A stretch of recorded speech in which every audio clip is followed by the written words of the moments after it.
Hey, David, nice to see you again. I heard you moved to the tier one now. Tell me what's the difference?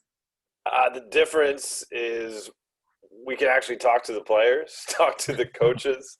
Okay. A much better seat during the games. I sat for Game 5 of the Nuggets Lakers series on the baseline, and then last night for the Heat game, I sat a really low seat, courtside basically. So that's the biggest difference. And of course, I was in Tier 2 for 2 months, and you take a shuttle, and you're about 20 minutes away from the NBA campus. Here my neighbors are the NBA referees, my neighbors are the players, my neighbors are the coaches and NBA personnel. So it's just neat to be. Yesterday I was on a bike ride, right? And while I'm on a bike ride, you also see Myers Leonard on a bike ride of the Miami Heat because you're all sharing the same space. Yeah, that sounds really exciting. So, how many media membership of the tier one now? I know. I think it's around 10.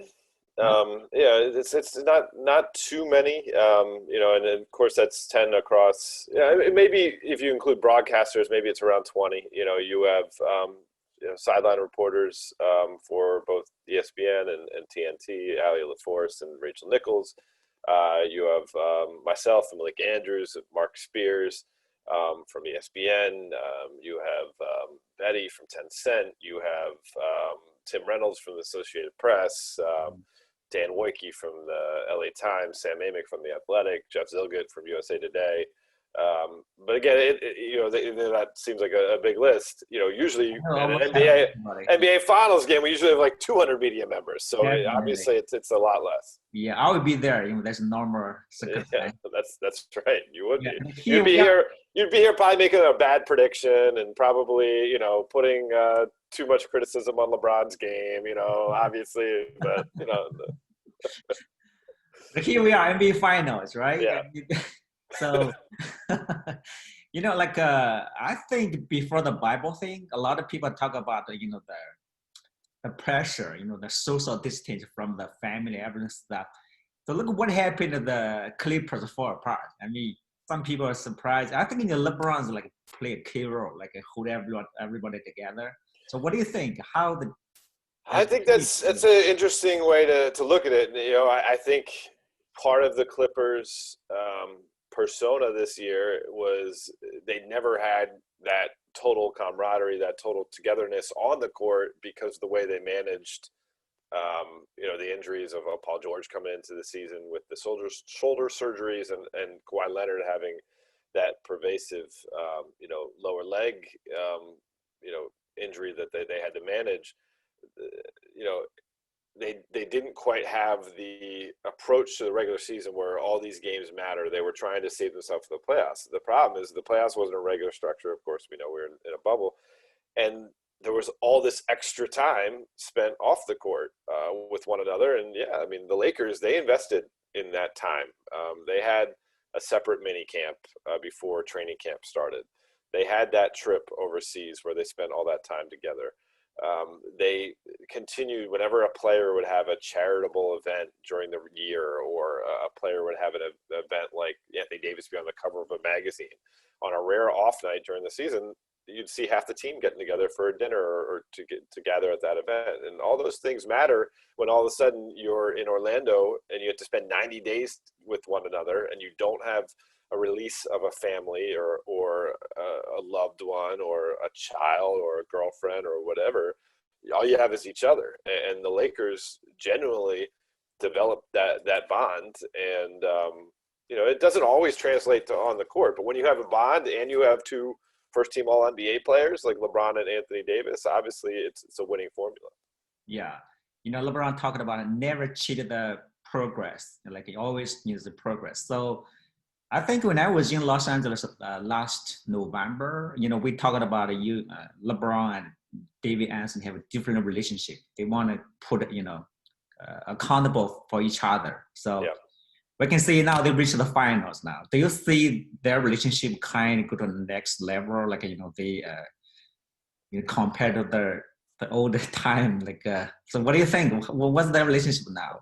Yeah, I mean, LeBron referenced this Will Ferrell movie it's about 15 years old called Step Brothers, describing I thought the relationship that him and Anthony Davis had, basically saying that they are not of the same blood, but they get along so well. You would think maybe they were actually brothers, and there is about an 8-year age difference between the two of them, and LeBron. I would put LeBron naturally in the big brother role, but LeBron is sometimes, kind of goofy, and Anthony in general is more serious. So even though Anthony is the little brother, sometimes he feels kind of sets the tone being the little brother in terms of seriousness. Now, one thing we know about LeBron in his career, even if he is goofy, he's always had tremendous work ethic, impeccable dedication to his body, and also his mind.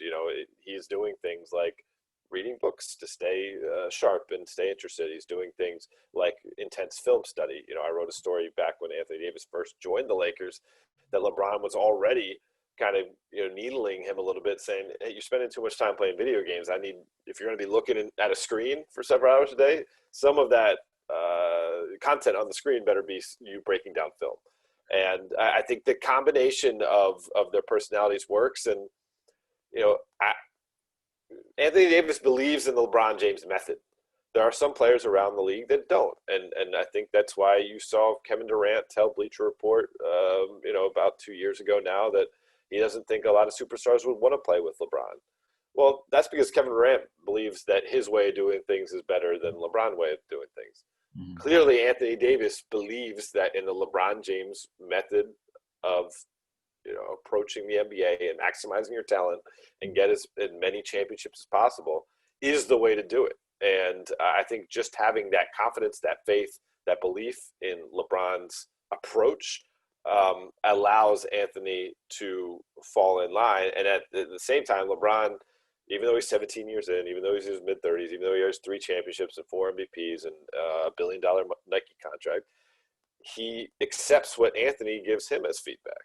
And so Anthony, I think, deserves a ton of credit for the reason why LeBron was a much better defender this year, because Anthony Davis demanded it of him. He's like, you're better than what you've been playing on defense. I need better. And it's ended up in a better version of LeBron. I think their relationship kind of translates to the on-court. Like, they play really good. Sometimes Anthony take off, sometimes LeBron take off. When you talk about LeBron, this is 17 years old, like you said. I think before the game 5, we're always expecting a dominant game like he did like 2018. But finally he showed up at the game 5. Do you think it's kind of like is it because he get a teammate like Anthony, he not necessarily to do that every game, or because he's kind of getting old? Like or we can see that a lot in final now. Right. I think there's a combo there. Like that 2018 team, it was, I go and score myself, or I'm going to share the ball with Larry Nance and Jordan Clarkson and George Hill and Jeff Green and Kevin Love. Obviously, it's a different level of talent than sharing the ball with Anthony Davis. So part of his approach has been, I am going to help our team and help Anthony by getting Anthony in good positions to score. It was the most assists he ever had to one single teammate during the regular season this year, Anthony Davis. That's followed over in the playoffs. Anthony Davis has more 30-point games in a playoff run, or he's tied now with Kyrie Irving, with still a round to go. Most 30-point games of any teammate during in a single playoff run. And most likely you'd think with 4 to 7 games coming up, Anthony Davis will break that number that Kyrie set, and he's breaking it because LeBron trusts him now. Okay, yeah, LeBron's going to turn 36 in like 2 months. So is some of this the fact that he is not the same athlete he was a couple years ago? Yeah, of course. I mean, all the work he puts in, there's got to be some level of atrophy. But at the same time, I don't think it's like he doesn't have it in him. I think mostly it's been the right approach. I mean, this Lakers team does better when LeBron gets 25 and 10 than when he gets 35 and 5. And so that's part of the approach. Yeah. I think when I listened to the podcast, even 2 months ago, you picked Miami to meet the finals. Am I right? I think I did. Yeah, that's kind of surprised a lot of people. You saw a lot of things in the Miami we didn't see. So tell me Yeah. that you saw this. Yeah, I mean, thank you for bringing it up and making me look good. I think I said it several places. I I'll start with clearly defined roles. Bam Adebayo is the anchor of that defense, and offensively, he has a ton of skill and he can be a secondary playmaker, but he is also accepting of being the guy who comes up and sets a strong pick and rolls to the rim. And if he doesn't get it, he's not going to be disengaged in the play. He's going to, find his angles and perhaps hit the offensive glass and create opportunity for himself. Jimmy Butler is the clear leader of that team. He sets the tone defensively in terms of calling out coverages, being vocal. Sets the tone off the court in terms of this is going to be what we're about in terms of work ethic, in terms of toughness, in terms of togetherness. The fact that you see him wearing his teammates' jerseys throughout this playoff run to me speaks volumes about him trying to say, I understand that a lot of the spotlight's on me. While the spotlight's on me, I will make sure you're talking about my teammates, and you're talking about Tyler Hero, and you're talking about Duncan Robinson, you're talking about my coach Eric Spoelstra, and I get to Eric Spoelstra as my third point. Eric Spoelstra, many people believe he's the best coach in the NBA. And so I just saw those combinations, and you add in some veterans like Jay Crowder and Andre Iguodala who know what they're doing. You have a plethora of three-point shooters. We haven't even talked about Goran Dragic, who's quietly had a stellar NBA career. I just love the mix of talent, and it was that, and then also the Eastern Conference. I wasn't sold on anybody. I wasn't sold on Milwaukee because their MVP doesn't know how to shoot the basketball and has other flaws in this game. We can get to that later. Toronto actually was the other team that I was most sold on, but I just thought Miami had better talent. And then Boston I love, and I think Boston, this group, they should keep them together and give them several more years. I just thought they were just a little too young. Jalen and Jason can both get a little bit better where they're at that point, and I think they will. And then Philly was a mess. So, I just thought it was a combination of belief in them and then just thinking that there wasn't any other team that stood out to me in the Eastern Conference. You have all the right to be proud of yourself when you get the Miami so early. So, when you talk about I think the key matchup is Adebayo and Anthony. Yeah. Before this, a lot big guy did not as agile, they didn't have lanes to defend Anthony. I think Adebayo might be that guy. So what do you think? I think Anthony is more skilled, but not by a ton. I think he's more skilled. But I think Adebayo's, first of all, he's a better physical specimen. And he also uses that physique with more physicality and more aggressiveness and more toughness. Now, Anthony is someone who I think his toughness overall has impressed me this year. He came in with a reputation of kind of being injury prone and maybe not having that extra gear. But he's shown that extra gear this year. So I think he'll be able to contend with him. But, I'm curious to see what the Lakers coaching staff will do where, maybe they saw the success that Dwight Howard had against Jokic late in the series.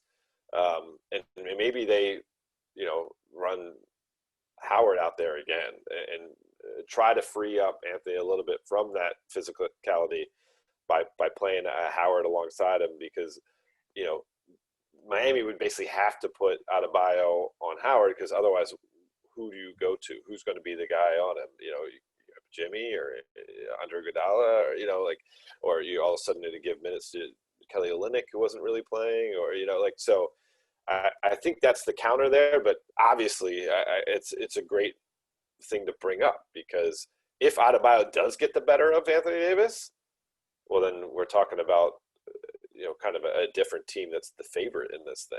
Yeah. The biggest storyline that last series, the Eastern Conference Finals, the Miami played the zone defense. They can't, Celtics struggled a little bit there. But for the Lakers, I think they have two, two of the biggest, the creators. What do you think? Do you think Lakers will adapt to the zone defense pretty well, or you think? I think so. Part of it because the Lakers play some zone. They played some zone against the Houston Rockets in the second round. They did some trapping in the backcourt, trapping when the ball got past half court, trapping sometimes when the shot clock is at 20 seconds, sometimes when it's at 14 seconds, sometimes at 10 seconds, just could constantly change things up. And by being able to execute all those different types of defensive coverages, that means that you comprehend them, which means that you theoretically should understand how to dissect them. And so I don't think that being Miami throwing the zone at the Lakers will have as much of like a major effect, because again, as we were saying before, Jaylen Brown and Jason Tatum, I believe in them. They are bright young players. They just don't have the experience and the wealth of basketball IQ from doing all these things. LeBron does, Rondo does, and those are the guys who are going to be responsible for running that offense. Yeah, already biggest storyline is LeBron play his old team. LeBron versus Miami Heat. Eric kind of shut down. The Rachel asked that question. Yeah. So probably you have some impression of LeBron to think what is he really thinking about play the Miami now? I'll tell you this. Like when I was first covering the Cavs, before they won in 2016, right? So once they won in 2016, I think LeBron got to a different level mentally where, he felt like you could handle anything. But before that happened, there were people within the Cavs organization that were worried that the Cavs would play Miami in either the 15 playoffs or the 16 playoffs and would flame out because they didn't trust that LeBron would be able to handle what that meant, going up against the team that kind of put him, validated him as a champion forever, going up against someone like Pat Riley, who, he left on bad terms because of the way Pat Riley did not accept his decision to go to Cleveland. And so I don't think it's the same level as it would have been 4 or 5 years ago, but there's still an undercurrent there. There still hasn't been reconciliation between LeBron and Pat. LeBron told me after Game 7 of the 2016 Finals that his secret motivation all year long, ever since, actually not just all year long, all 2 years long, since he left Miami, was someone within the Miami Heat organization told him, "You're making the biggest mistake of your career." LeBron did not identify Pat Riley by name as saying that, but the assumption that it was Pat that was saying that. And, he got some revenge by winning the championship, but he can get extra revenge by winning the championship against Pat Riley.